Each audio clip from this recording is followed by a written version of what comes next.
What is going on, everybody, and welcome to episode 55. I'm your host, Marcus, and in this episode, we're talking about my 5 life-changing books.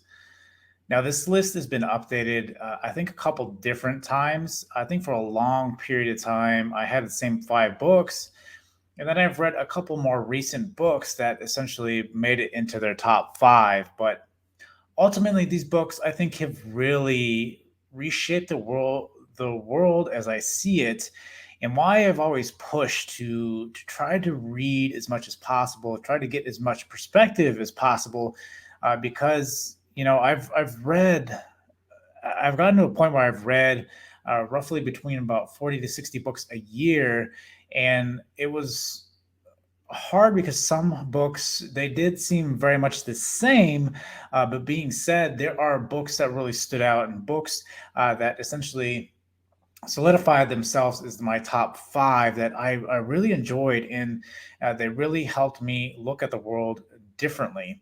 Now, these books, again, they aren't in any particular order. I do have them listed. If you go to my YouTube channel and stuff like that, I do have them listed there. But these particular books are books that have again shaped the way I see life now.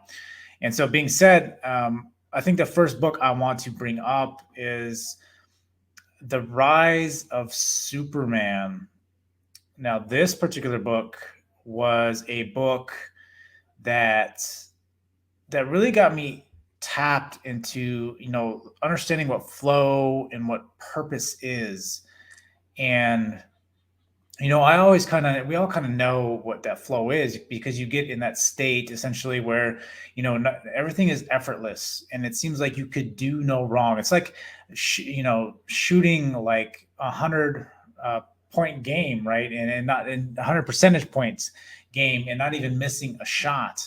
You're just on fire, and that's all that is just coming out of you, right? And you feel 100% energized in this flow state, and you lose sense of time and self.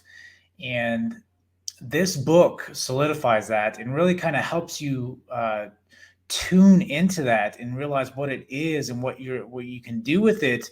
And it's reshaped a lot of my perspectives, especially on what to think about specific things in life.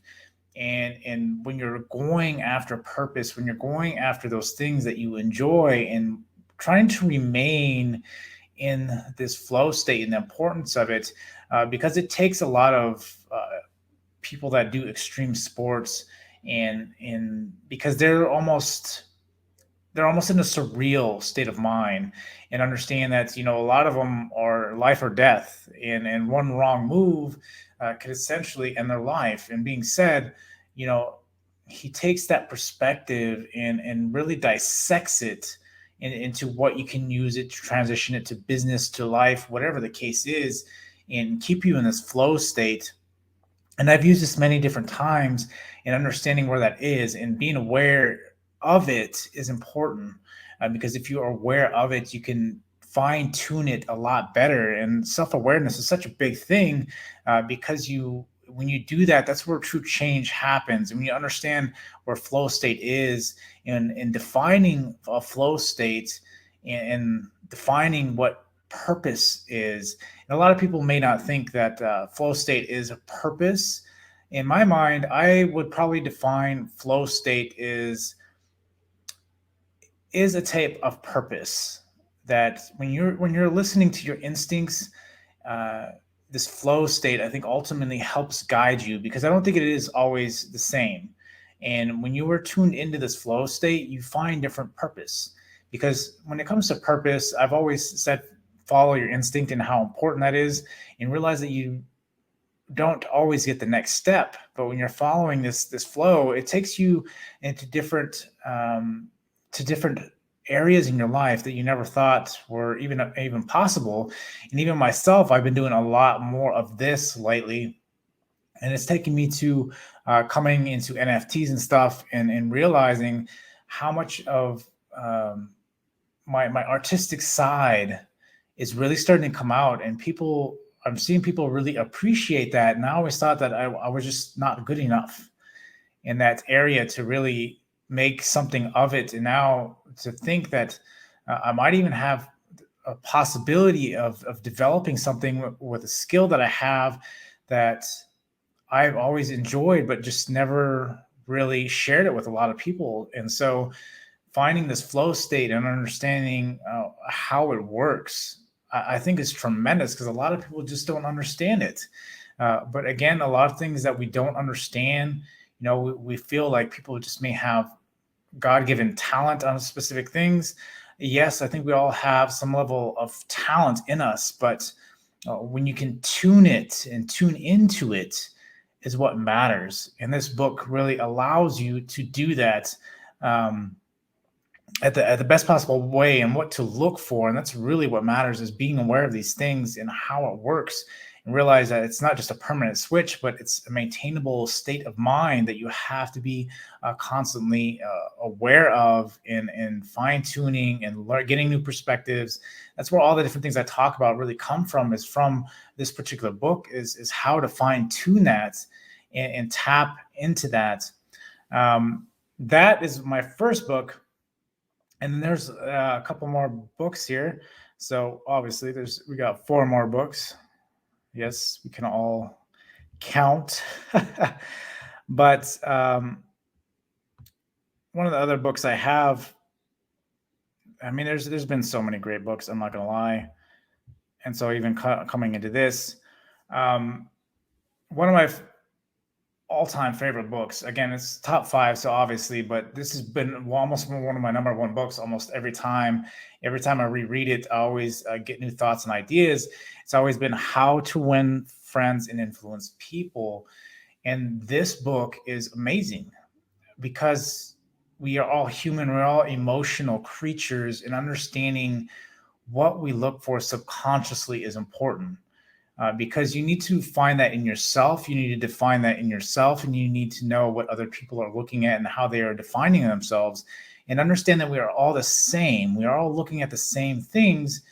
And so when you take a moment and stop reflecting on yourself and reflect upon others and their God-given talents and everything that they're doing in their lives and trying to improve their lives, you realize that by focusing on them and listening to them genuinely and actually being interested, and stop, I talk about being, you need to be self first a lot. And that is important because you have to take care of the foundation. But when you start going out, right, like when you dedicate that hour yourself to your time to read or to write or to go work out, that is self first. Meditation, that is self first, is maintaining the foundation. And then you go out and you start focusing on other things, on other people, and genuinely listening to what they're doing in their lives, and pinpointing the good things that are going on in their lives, and encouraging them, and allowing them to expand whatever talent it is that they have, right? And trying to pull that out of people, I think, is really genuine, in acknowledging the other person, because a lot of times we don't acknowledge people. And even nowadays, this book was written way back, a long time ago. I don't recall when exactly this book was written. I think it was written in the beginning of the 19th century. But being said, you have to understand that we're even more separated from this, and understanding that we need to acknowledge other people, and we don't do that. A lot of times we may see someone else, and we just don't acknowledge who they are or what they're doing. And we're like, we get internally and we start thinking, man, well, they're so talented in this or that. Why am I not that talented? As opposed to going out and really harnessing your talent and exposing that. Like I said, like with my art, like I didn't really expose that. People really didn't know that side of me. And then when I started exposing it, people really took to it. And it surprised me that people would take to it so much. And so when you start doing that and pinpointing other people, right, people do it. And it's not a selfish thing, because your talents needs to be shared. And it's selfish for you to keep it in. And it's selfish for you to not express, right, or give credit to where credit is due for other people's talents, because a lot of people are very talented. And for myself, I'm even noticing this, especially in this day and age where people are so much into with the ads and everything that are going on. So it makes you believe that you are not perfect in every any way, shape, or form. But understand that perfection is in the eye of the beholder, and it is not by somebody else that is trying to sell you something, but just listening and being genuine with people. It goes a long way. It goes a tremendous way. And so this book really allows you to do that, and allows you to define what we see in ourselves, what matters to us. And this is where one of the biggest things I've always gotten is to use people's names, because people hold great weight in their name. And if you can use their name, if you can repeat their name, people like that. They like to hear their name. This is why people a lot of times will get very defensive if you mispronounce their name, because their name is very valuable, but you don't consciously think of it, but you are quick to correct if someone does mess up your name or someone uses your name. You feel more encouraged to do whatever it is that they're saying, or you feel of value when people use your name. Your name is like a keepsake. And so being said, this is one of the biggest things I've learned. I've learned many lessons about human psychology from this book, but that being the primary one, and smiling and realize the effect it has on people. And there was just a bunch of little intricacies about this book that allow you to use human psychology and not try to use it in a bad fashion, but use it in a way that brings it out of people.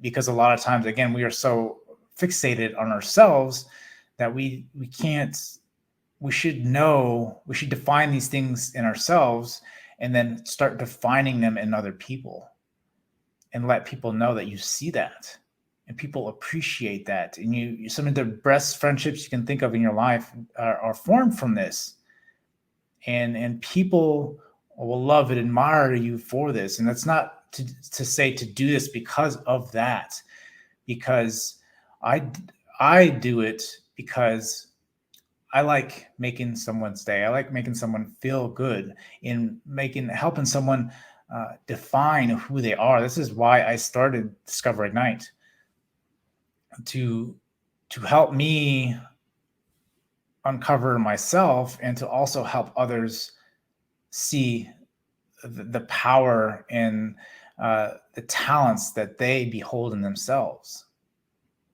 And to be able to do that, you have to acknowledge who they are and what they're doing, and show that, hey, I see you, and what you're doing is phenomenal. Keep it going, and motivating people, because that is very hard. But when we do it together, we can make great strides. And again, this is why I love this book, because it allows you to dive deep into human psychology. So with that, again, a phenomenal book. I love that book. This is another one. A lot of people may not like this just because of the title.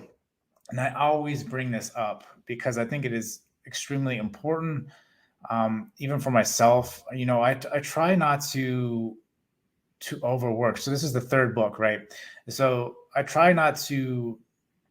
For a long time, I just used to sit and ponder and wait and procrastinate, and I never took a lot.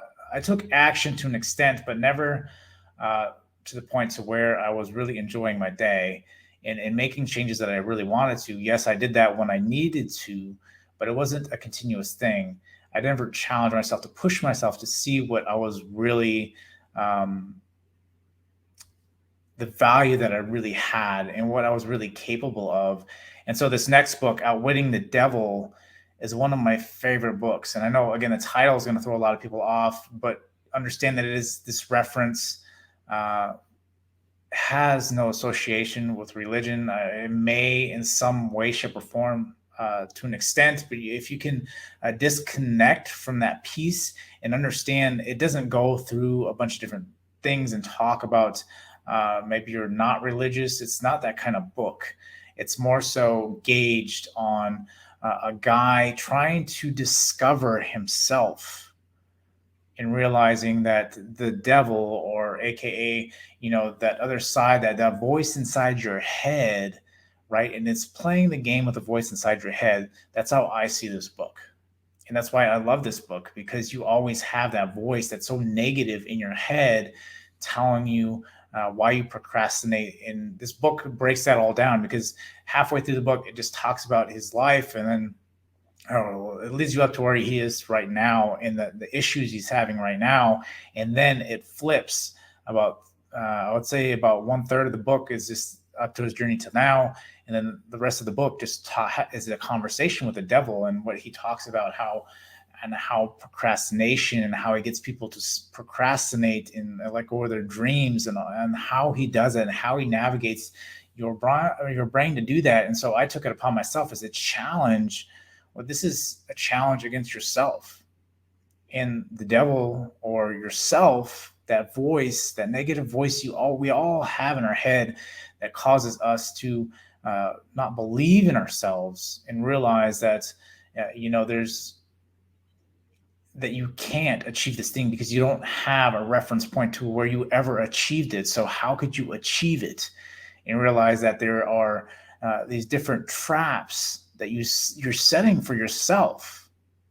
But if you can overcome them, you realize that you start becoming this person that you never thought possible. You're doing things you never thought possible. You're getting in shape that you never thought possible, or you're writing a book that you never thought possible, or you're going out creating your own business, or you're doing something that you never thought you would ever consider yourself doing.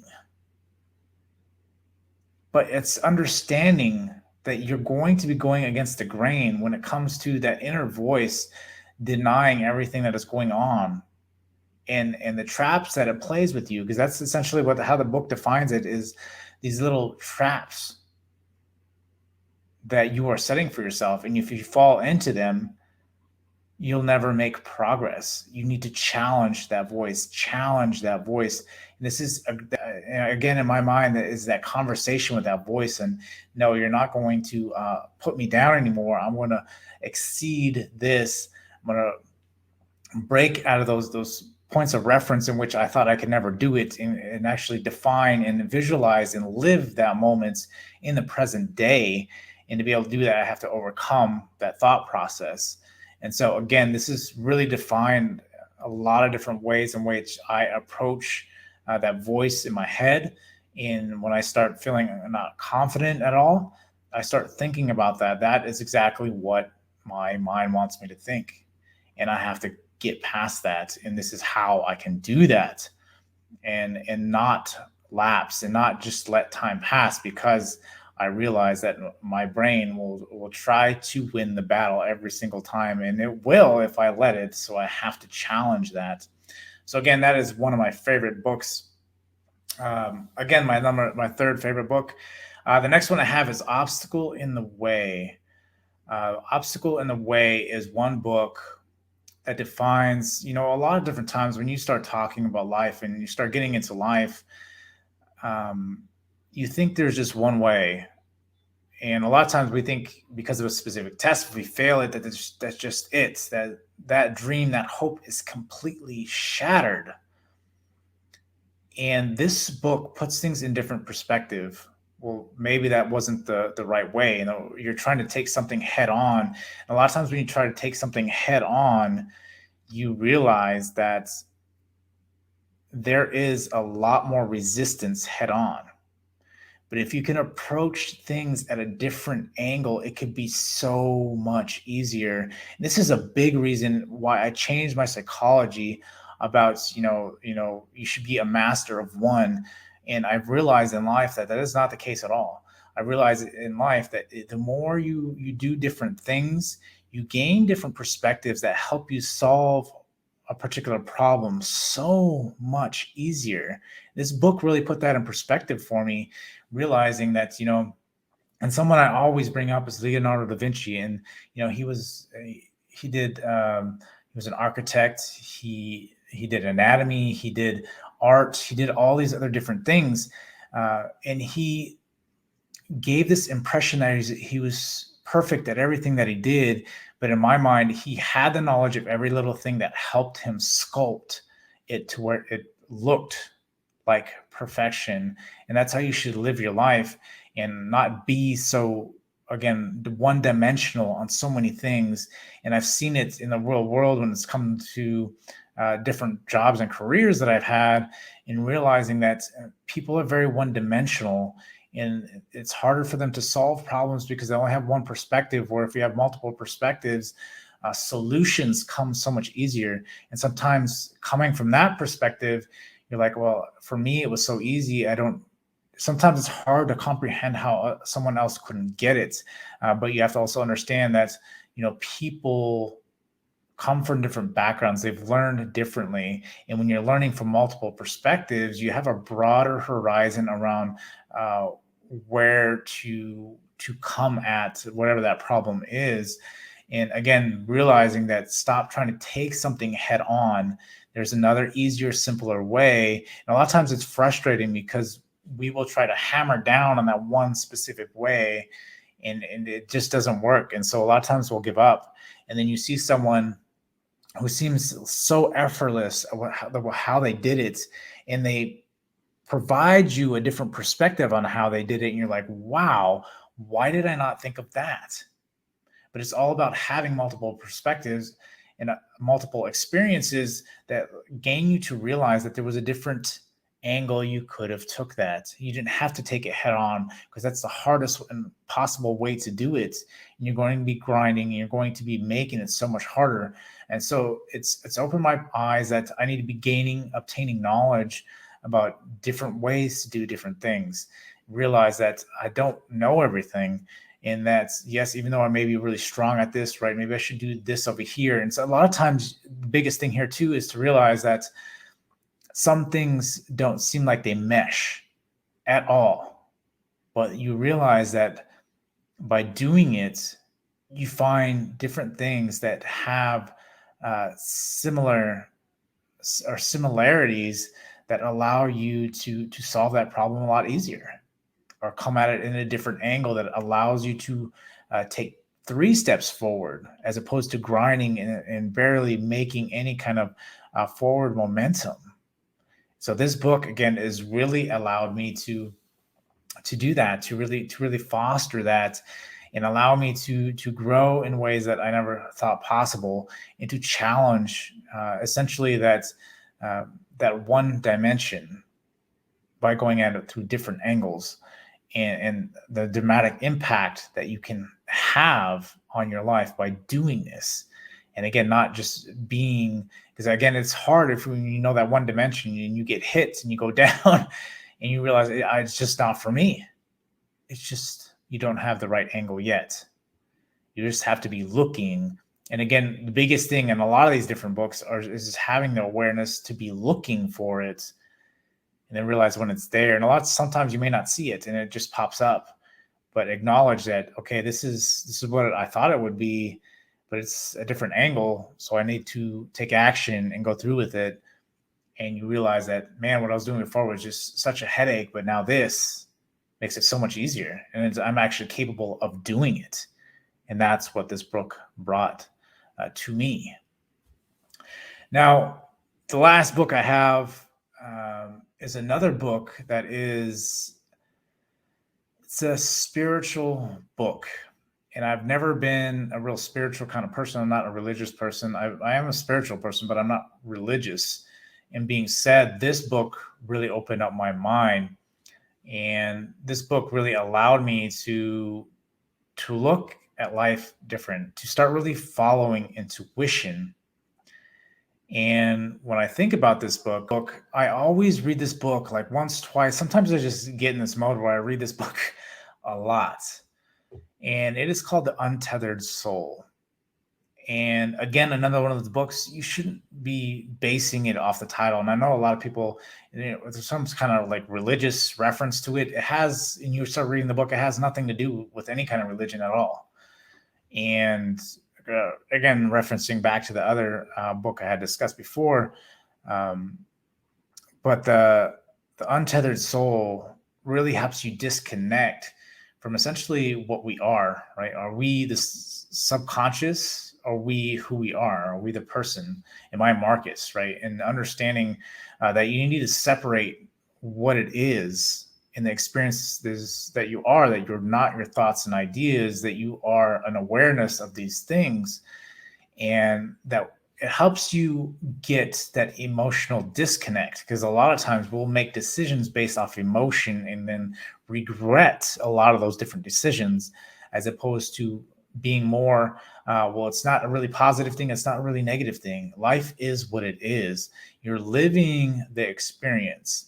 And so it's allowed me to really have that disconnect and to focus. And I'm not saying I'm like this all the time. There's an effort that needs to take place to be able to maintain this, and realize, okay, well, I'm becoming really over emotional here. I need to understand and take a step back and kind of look at it and say, okay, I'm experiencing life.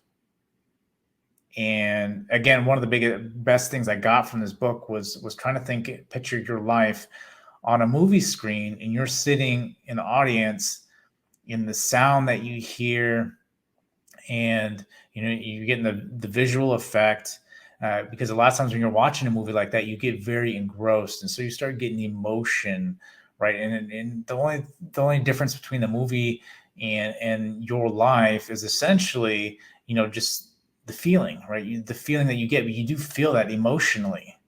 You can get so engrossed in a movie that you feel what that character is feeling in that given time. You realize that this is the way you're living your life. And if you can disconnect and view yourself as the awareness of watching that movie, and you realize that, life becomes a lot more simpler. You come at things where you don't get so emotionally wrapped up in what is going on in the moment. That's not saying I always do that. Again, I have to correct myself. So a lot of times when I feel like I'm becoming too engrossed in a particular situation, I need to stand back and kind of just be the awareness and understand, okay, what is exactly going on here, and take it from that viewpoint. And again, this book, again, is a book I've read multiple different times. I mean, there's just so much good information in it. In my mind, it's helped me look at life differently. It helps me follow intuition, because he was very much about intuition. He was very much about uh, essentially pushing out the world, and looking within, and allowing to hone that awareness to the best of your ability. And he did that. Like, he wouldn't eat for days on end, because he ate, then it would take away from his awareness of where he wanted the awareness to be. He didn't want it to be in his stomach trying to digest food. He wanted his awareness to be where his next step was. He wanted to be fine tuned into that, and he meditated a lot. And even myself, being aware and meditating and doing breathing and all these different things, and a lot of things I shared, is because of this book, and realizing that awareness is really where you want to be. And it unfolds his life about, how he was a dropout in college, and his girlfriend dumped him. He just wanted to move out in the woods and meditate, because that's the only time he found peace, and how it led him into creating the biggest medical software in the world, that he sold for, I think, millions, perhaps even billions of dollars. And how he did that, and about how he would just pray, and then it led one thing to the next, and following his intuition. And it's funny, because I relate a lot of this to my current life, and how, he followed his intuition to buy the first at home computer, and just taught himself programming. And then, even at a time when he was running his own like construction company and doing all this stuff. Yes, he led from meditating to construction, by just building someone a deck, into an actual business, into a software business, into this multi-million-dollar business. It led him that way, and that's what is amazing. And I'm starting to see that myself, and not, if when that intuition calls, you just follow it, even though it doesn't seem like the right time. And I think that was one of the biggest takeaways from this book, was just realizing that nothing is going to be the right time, and a lot of it won't make sense. But if you have that feeling like this is right, I feel like I should be following up with this, and if I don't, I think I'm letting something go, that needs to be taken care of here. And that's what this book really defined for me, is I need to be honed in on my awareness. My awareness is telling me I need to start doing this. And I started doing that a lot more recently. And it's led me back into art, into NFTs, and a community that's amazing. And it's hard for me to even think that I would have let an opportunity like that pass. I mean, the opportunity is fresh and brand new, and realizing that a talent that I've had for so many years, I just kind of let sit dormant. So, like, my kids got to enjoy it. Some people, like some of my really close friends, knew that I did it, but I never made anything of it. And now I'm starting to share that more with everybody, and people are giving me really positive feedback. I was like, man, I didn't think I was that great, but I'm seeing it, and so I want to continue to hone it and see what comes of it. And so it's just amazing what happens when you listen to your intuition and where it guides you to go. And that's one of the biggest things I learned from this book, and to enjoy the journey by listening to your intuition and refining that through meditation, mindfulness, and all these other different tools that allow you to do that. And so this is why this book has changed my life so much. So with all the other different books, as you can see, a lot of them kind of wrap into one another. And I think that's why for myself, they've all kind of just given me this new perspective on life. Now, some of them are a little bit more um, like defined, like the flow book was more about like how it works, how your mind works and stuff like that. Some of them are very psychology based, and some of them are more um, refining. I mean, they're all, if you really want to talk about it, it's all about developing the mindset and coming at the world differently. I've always kind of just not known and floated through life, and my mindset was just in all different places. Not to say that it isn't now; it still goes in many different places, but I'm able to hone it better and follow my instinct and let that be okay.